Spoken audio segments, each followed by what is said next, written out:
Hello, welcome to LMU Community TV News. I'm Ashley Hurley. Thank you for joining us. A 3-hour standoff Friday night led to the arrest and transport of a wanted man to Barberville, Kentucky.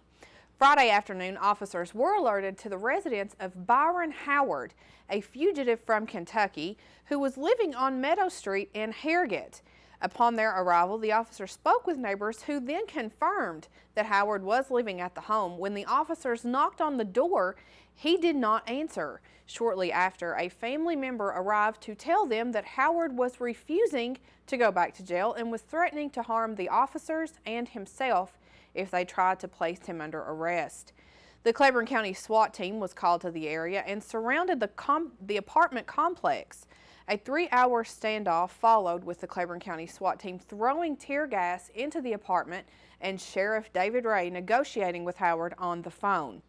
At the end of the 3 hours, Howard surrendered and was placed into custody.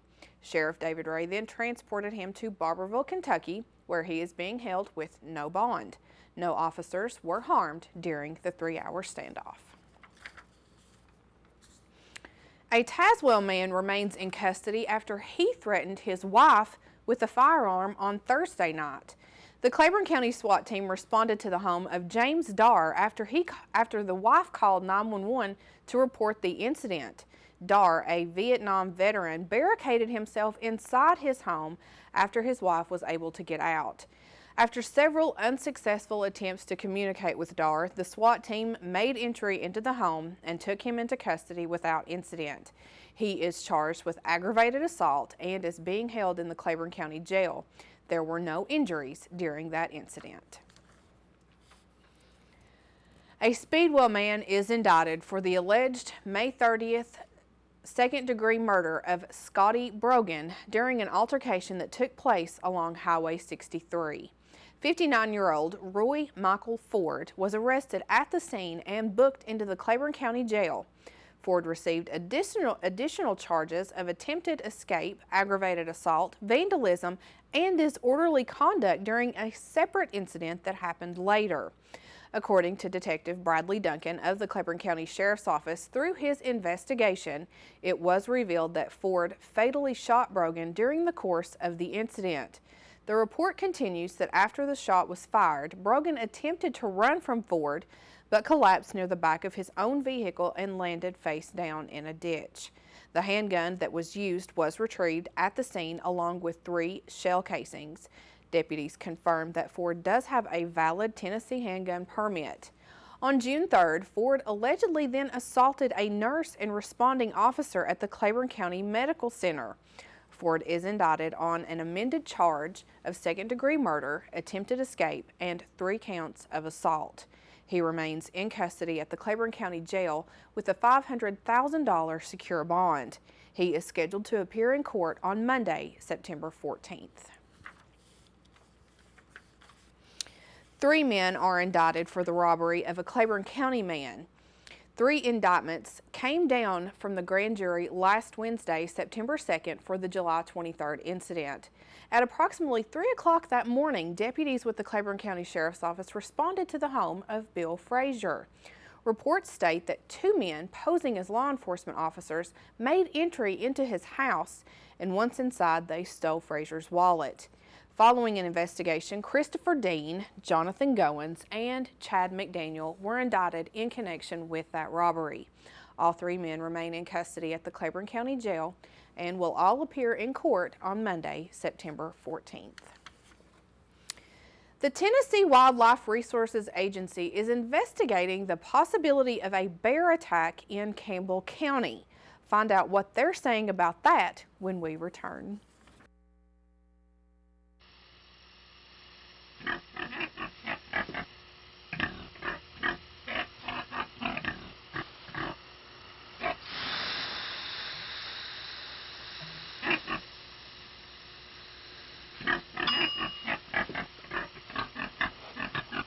Cook foods to the right temperature using a food thermometer. 3,000 Americans will die from food poisoning this year. Keep your family safer. Check your steps at foodsafety.gov.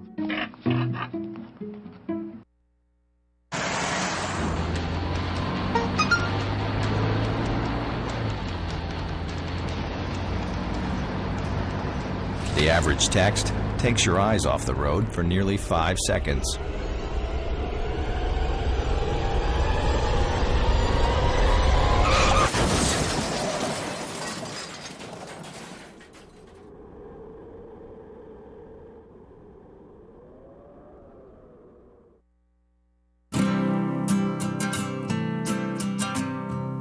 Every day across America, excess food is gathered by a network of good people at local food banks, giving hope to millions of children who struggle with hunger.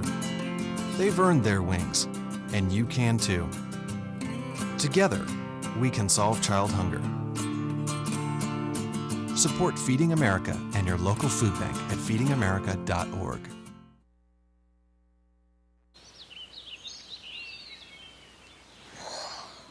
Oh, look, a redhead. Staring contest.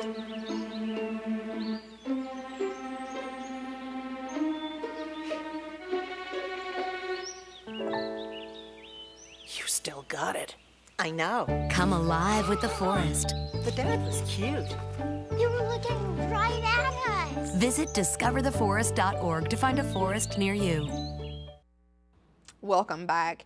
A La Follette man said he was attacked by a wild animal Friday morning, and investigators immediately got to work warning the public and searching for the possibility of a bear in the area. But now, the Tennessee Wildlife Resources Agency says there is zero evidence at the scene or that there may not even be a scene. 27-year-old Michael Savage said he was attacked around 4 o'clock Friday morning by an animal with dark, coarse hair. Following the attack, TWRA said they cannot confirm the attack was caused by a bear, but they have issued a bear warning and they have put out a trap. However, TWRA investigator Matt Cameron says that they are fairly certain that Savage was not attacked by a bear or any other wild animal. Cameron said Savage's injuries show that he was not attacked by an animal, and there isn't even evidence at the scene where he said he fought with the animal. Cameron would not confirm if the injuries were self-inflicted, but said TWRA will continue to investigate, and they also cannot say if there could be possible charges. It's a project that has been in the works for about a year now, and to explain more about the students who are here studying and the students who are preparing to study abroad in the international program, here is their director, Robin Bidgood. Two students who are here studying are, one of them is interested in religion and philosophy, and so she's taking an intro to philosophy course and some other courses, and the other student is interested in history. He's interested in Lincoln, so he's going to be doing some work at the museum as well as his coursework. And our two students who are going to be partially studying Japanese and then just doing some other courses such as intercultural communication and other various things. It depends on what they've signed up for as well. The program, still a very young program, so we sat down with the two students who are participating now and currently preparing to make their trip from the campus of Lincoln Memorial University to Japan. Great opportunity. It's, stressful at times, but once you just have everything planned out, getting the information from your transcript and what classes you want to take and your plane ticket, it's pretty simple after that. It's just a lot of planning and making sure that you have everything, all the information. A ton of deadlines, yeah. And there was a big thing like with getting our visas and having to turn all that stuff in. Yeah. But it wasn't hard to obtain a student visa at all. No, you just have to go to the Japanese consulate and they'll literally give you a paper to fill out. You fill it out and you give them your passport. Make sure you have a passport because you don't want to be stuck and not have one. Be like me and find out a week before I get my visa, my passport expires. That's a good story. So, yeah. That's a good story. But it worked out for the best. Victoria has overcome so much adversity. Yeah. I remember the meeting, so she's like, my passport expired in the meeting, and she's like, oh my gosh. We were filling out the application for the visa. I was like, oh, my passport expires next week. Yeah. Oh, that's nice. Better. Yeah, but she overcame it, and she still could go. So even in the worst possible scenario, you'll still be able to do it. Just gotta stay positive. I feel like that's been the most difficult thing is no one really knew what we needed to have done or what we needed to do until it was time to do it. So that was kind of, but I mean, that won't happen to other students, you know, because it's like now we know what we have to do, and it's pretty easy. You can check out LMU Community TV Weekend Edition for more on their story, and we will have more about their travels on LMU Community TV News. And also, we look forward to getting to know all about their travels and studies abroad. Mark your calendars now to take part in the 2015 LMU AA Golf Tournament on Friday, September 18th at Wasiato Winds Golf Course in Pineville, Kentucky. The tournament is being presented by the Lincoln Memorial University Alumni Association. The tournament will be played as a 4-person scramble where the 4 team members compete together for the lowest score. The team records 1 score and moves on to the next hole. The 4-person scramble serves as a fundraiser for LMU AA projects, including the revitalization of Democrat Hollow. The tournament will consist of a morning round with a shotgun start at 9 o'clock that morning. Registration and breakfast begin at 8 o'clock, and the entry fee is $400 for a team of 4 or $125 for an individual. For more information, you can contact Sheila Cosby at 423-869-6353. Many in the community are continuing to ask when the Taco Bell in Middlesboro will be open for business again, and the answer, we're told, is very soon. The popular eatery in Middlesboro closed at the beginning of July, followed by the demolition of the building on July 13th. Since then, the project has been moving along quickly, and from the time that the structure is demolished to the day of completion, it can be anywhere from 60 to 90 days. Now, Taco Bell will be hiring more staff for the new restaurant, and with the new construction, they could be looking to double their staff. There will be an addition of a new patio for outside dining, and everything inside will be state-of-the-art. The projected opening date for the new restaurant is October 6th, and they do plan to announce a large grand opening for a later date. Now, if you want to catch up on high school football games from around the region, Adam Haley is going to bring you those scores and tell you all about the games coming up this weekend. That and more after the break. Getting out of the military, I was missing this camaraderie. It's frustrating when you try and talk to people that don't understand. I would be talking, but I wasn't there with them. You just feel so alone. I still had the anger, I still had the addictions, but we didn't talk about that. Came to a point where it's like, okay, I really need to talk to somebody about this. Family more or less encouraged me, go to the VA, you're a veteran, see what they can do to help you.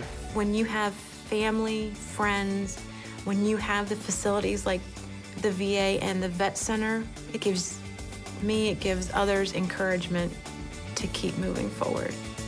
It's okay to go get help. It's okay to talk to people, because it takes true strength to ask for help. Talking with other veterans was the best method for learning the roadmap to success. Hear veterans' real stories of strength and recovery at maketheconnection.net.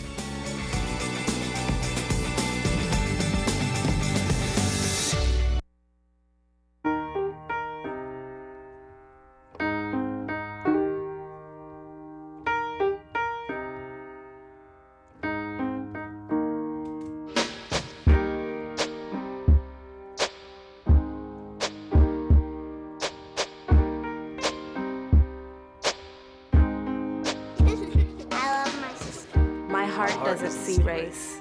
Love is love.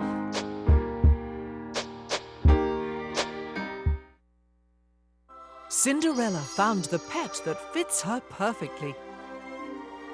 Tiana gave her pet the royal treatment. Belle found beauty where no one else did. And you can too. Share your heart. Share your love. Bring home your forever friend. Make a shelter pet part of your world. Happily Ever After begins at theshelterpetproject.org. Welcome back. Let's take a look at the upcoming high school football games in the tri-state area. In Kentucky, Bell County, coming off their win over Pike County Central 60-36, will be back at home to host Wayne County. The Cardinals have won 2 straight coming into the game with the Bobcats. Middlesboro is coming off a disappointing loss to their rivals in Pineville, 40-31. They'll be looking for their first win of the season against South Laurel. The Cardinals will also be looking for their first win of the season as they're getting beat by an average of 42 points per game. Pineville, who we mentioned earlier, beat Middlesboro for the first time since 1989, will be on the road to face Paris. The Mountain Lions have scored 40 or more points in back-to-back games, while the Paris Greyhounds are 3-0 and in the middle of a 5-game homestand. In Tennessee, Claiborne will be looking to extend their record dominance over Cumberland Gap when the Bulldogs and Panthers get together for the Battle of the River. Claiborne has won the last 6 against Cumberland Gap, which is the longest winning streak in this series. This will be our Old Town Grill Game of the Week with pregame coverage starting at 6 p.m. with Spotlight on Tri-State football and live pregame coverage with Astronaut and myself starting at 7 p.m. on 91.3 FM WLMU. Campbell County will be trying to get back to 500 after their win last Friday night when they traveled to Grace Christian Academy on Thursday night. The Rams are also coming into the game off their first win last Friday night. Hancock County has now won back-to-back games for the first time in school history after their forfeit win over Tri-Cities Christian. They will travel to Virginia to face Rye Cove. The Eagles are coming off a 34-point loss to Patrick Henry. Jellicoe will be looking to stay perfect this weekend when they host Oakdale, who is coming off a heartbreaking loss to Cloudland 30-28. And finally, in Virginia, the Thomas Walker Pioneers will be on the road facing the Castlewood Blue Devils. Both teams will be looking to pick up their first win of the 2015 season. The Tennessee Smokies wrapped up their 2015 season Monday night with a doubleheader in Biloxi, Mississippi. The Smokies finished the season 76-63, missing the playoffs by 4.5 games in the first half of the season and by 6 games in the second half of the season. It'll mark the second straight year the Smokies have missed the playoffs. However, Smokies catcher Wilson Contreras did win the Southern League batting title, hitting .333 over the course of this season. Now stay tuned after the break as Joseph Lewis will let you know what movie took the top spot over the holiday weekend when he brings us the box office report when we return on LMU Community TV News. She couldn't wait. She had imagined the day for as long as she could remember. The anticipation had been building. The shopping, the dress, the jewelry. Celebrating with her friends would be the sign that they had finally made it. Only she didn't make it.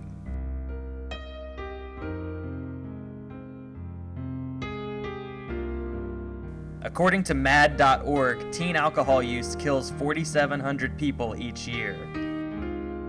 That's more than all illegal drugs combined. Car crashes are the leading cause of death for teens, and about a quarter of those crashes involve an underage drinker. Don't add to these statistics. Take a stand against underage drinking. The future is in your hands.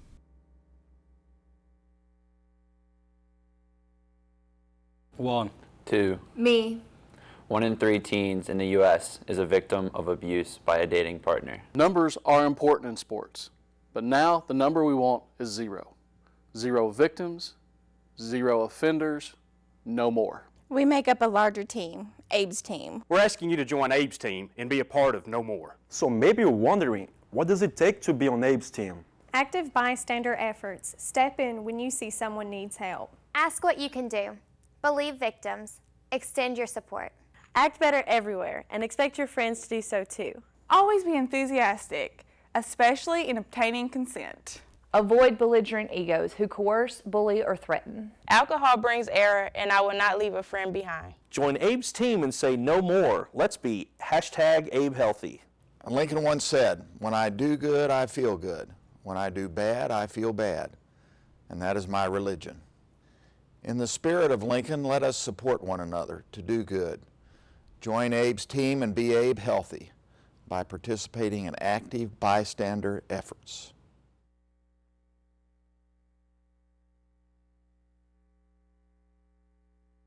Hello, I'm Joseph Lewis, bringing you all the latest information in the world of movies.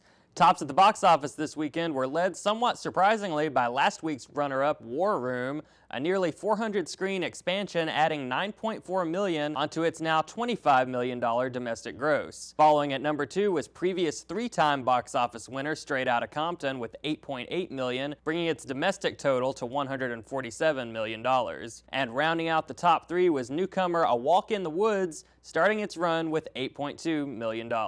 As far as other new releases go, The Transporter Refueled made a disappointing start with $7 million. Meanwhile, Latino animation studio Pantelian Films quietly released their latest movie, Un Gallo con Muchos Huevos, roughly translated A Rooster with Many Eggs, to $3.4 million, a respectable figure considering the film's low screen count and relative lack of marketing. In review this week is Sinister 2, a sequel to 2012's creative and highly suspenseful supernatural horror film Sinister that is sadly lacking in anything resembling creativity or suspense. Original writers C. Robert Cargill and Scott Derrickson are curiously responsible for this forgettable waste of time. Their latest story centered around yet another family newly moved into a house targeted by the occult deity called Bagul, infamous for possessing and consuming the souls of children. Shannon Sossamon stars as Courtney, a mother of 2 on the run from her abusive and vindictive husband Clint, played by Leah Coco. The film's other major player is James Ransone, returning as Deputy So-and-so, the comic relief character from the first film, still haunted by the grisly demise of the Oswalt family and desperately attempting to solve the metaphysical mystery surrounding it. While the fusion of domestic drama with mounting terror could have worked in more experienced hands, both aspects of the plot fall flat under the eye of up-and-coming genre director Ciaran Foy. One of the creepiest elements of the first Sinister was the series of disturbing, graphic Super 8 films shown throughout, each depicting someone's brutal murder at the hands of Bagul's prey with increasing intensity. Foy and the writers attempt to repeat the same formula here, but rather than bringing fresh ideas to the table, they simply amp up the gore and torture elements, rendering each new death ludicrous and laughable as opposed to genuinely frightening. Real-life twin brothers Robert Daniel Sloan and D'Artagnan Sloan portray the kids here, and while their performances are no better or worse than the material they're given, their interactions with Bagul and his band of spectral children are silly at best and boring at worst. Of the central cast, only James Ransone comes out unscathed, his deputy-turned-detective serving as a decent audience surrogate, as well as the only remotely likable presence in the film. Where the movie drops the ball completely, however, is the conflict between the mother and her ex. Sossamon's constant soap opera-style emotional theatrics are never once convincing and frequently elevate scenes intended to be dramatic to the level of unintentional comedy. Having said that, in terms of hilarity, Leah Coco is undoubtedly the MVP of Sinister 2, creating one of the most utterly ridiculous characters to grace the screen in 2015, his relentless alpha male nonsense and violent behavior directed at his family so over the top that one can only chuckle and wonder what the writers, the actors, and the director were thinking when they filmed these sequences. One scene in particular, in which he lays down a brutal Mortal Kombat-style beating on the all-too-altruistic deputy, begins humorously but rapidly descends into being uncomfortable. While this sequel will undoubtedly be a curiosity piece for fans of the first film and genre buffs waiting on horror movie season to kick in next month, the most sinister thing about it is its lack of quality. That's all for today in the world of movies. I'm Joseph Lewis. She couldn't wait. She had imagined the day for as long as she could remember. The anticipation had been building. The shopping, the dress, the jewelry. Celebrating with her friends would be the sign that they had finally made it. Only, she didn't make it.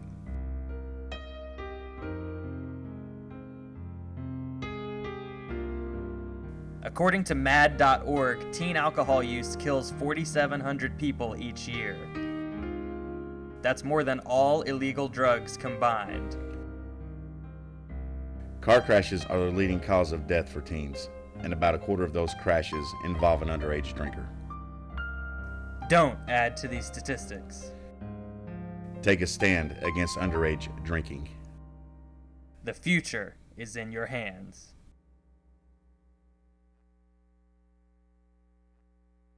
One. Two. Me. 1 in 3 teens in the U.S. is a victim of abuse by a dating partner. Numbers are important in sports, but now the number we want is 0. 0 victims, 0 offenders, no more. We make up a larger team, Abe's team. We're asking you to join Abe's team and be a part of No More. So maybe you're wondering, what does it take to be on Abe's team? Active bystander efforts. Step in when you see someone needs help. Ask what you can do. Believe victims. Extend your support.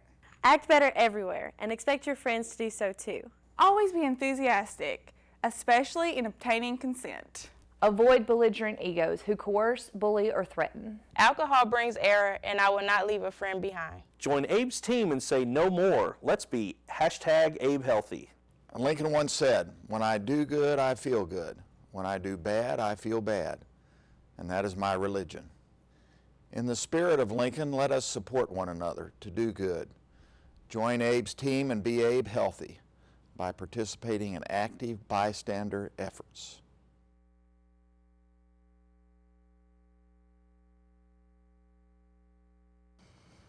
Well, there was a couple of things you didn't mention in sports that are coming up this weekend. I did. LMU Volleyball will start off their home campaigns. They'll be at home on September the 11th. That's Friday night at 7 p.m. in South Atlantic Conference action, and back in action Saturday afternoon at 2 o'clock p.m. Come out to Mary Morris Gymnasium, watch the LMU volleyball teams. It's free of charge. Come out, support the Lady Rail Splitters. If you cannot make it, we will cover it live on LMU Community TV. Rusty Peace will have that call on Friday night and on Saturday afternoon. So 2 games. 2 games, one Friday, one Saturday, yes. All right. And then, of course, the big, we can't miss Friday Night Football. Friday Night Football, it's the Battle of the River, the one everybody in the county kind of has a part of. Claiborne will be at Cumberland Gap. Cumberland Gap trying to get their first win of the season, as well as break a 6-game losing streak to Claiborne, which is the longest in series history when you date it back even to the Blue Devil and Indian days. Yeah. We will have coverage of that. Our coverage will start at 6 o'clock on 91.3 FM, WLMU, with Spotlight on Tri-State football. At 6:30, we'll come in with Murphy Fair's Murphy's Matchups, where he predicts all the games around the state of Tennessee. And then myself and Asher Noel take over at 7 o'clock. We'll have pregame interviews from both Corey Russell from Cumberland Gap and Jerton Evans at Claiborne, and we'll lead you up to kickoff at 7:30 as the Bulldogs and Panthers, once again, Battle of the River. Here we go again. It seems so unreal that that's been that many years of a winning streak for Claiborne. I can't believe it, because it wasn't that way when I was in school. It wasn't that way when anybody was in school except for these people. No. All right, well, that's going to do it for today. We'll see you back here on Thursday. Thank you for joining us. I'm Adam Haley. For everyone behind the scenes, I'm Ashley Hurley.